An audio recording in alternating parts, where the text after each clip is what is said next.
Why do we have personal data protection laws? Regulations like KVKK and GDPR exist to ensure that organizations handle personal data responsibly. These laws protect individuals' privacy rights and set strict guidelines on how data should be collected, processed, and stored. Because collection of data and its process and storing, they are all different kinds of steps. First and foremost, the collecting part, we are going to mention about details, the collection,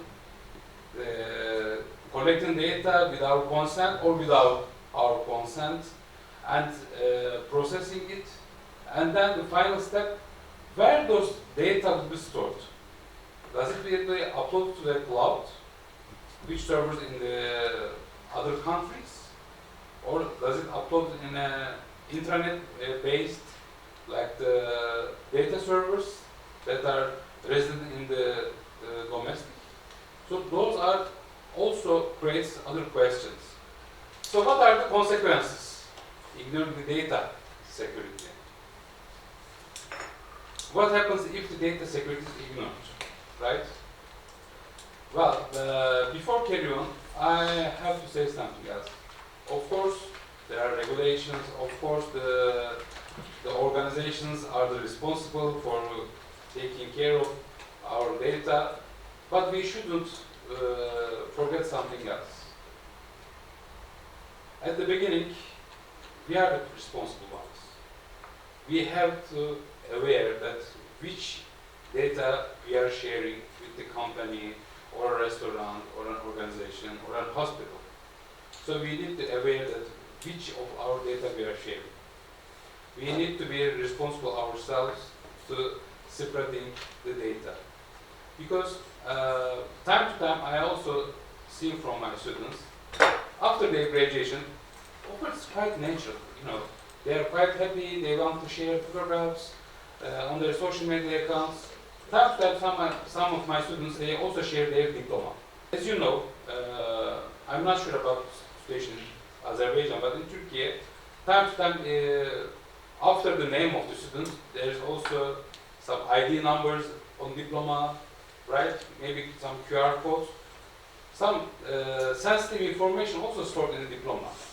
So if the student shares this diploma online, in the social media, some ill-willed persons, individuals, could collect that kind of information and have the opportunity to act for the identity theft. That's the main reason, actually. The identity theft is quite spread right now, you know, all around the world. That's why the data protection is essential. We need to be aware. We shouldn't share our personal sensitive data online. We need to be careful. That's the first step. If you couldn't take the basics, and then we don't have any right to ask about the organization that we are not protecting my data. Of course they have to protect, but the thing is, we also need to be responsible for what are we sharing online. So what were the purpose of data protection laws? These laws aim to prevent the data misuse, unauthorized access, privacy violations. We hid everything, every part of it, while sharing and using that apps. Those laws establish clear rules on how organizations handle personal data, ensuring transparency and accountability by enforcing strict guidelines.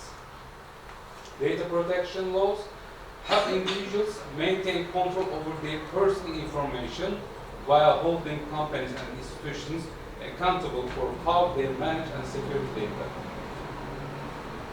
See, those data protection laws are here, present, to help individuals, to help students to protect their data. But the thing is, we need to understand the catch in the third parties. We need to abide those laws and understand those laws to keep our data, our sensitive data, safe. So let's consider a scenario that if there is no regulation on the protection of the data, if there is no law, what would happen? Companies would collect, store and use personal information without consent. And as Riyad mentioned, the third parties would sell those data to the highest bidder, right? And there would be, we saw that as a quite spread of the identity theft, financial fraud, and privacy breaches as well. Regulations like KVKK and GDPR ensures that individuals have greater control over their data, allowing them to decide who can access it and how it can be used. Holding organizations accountable, thanks to those laws, the organizations are held accountable. Beyond protecting individual rights, data protection laws also impose legal responsibilities on organizations as well.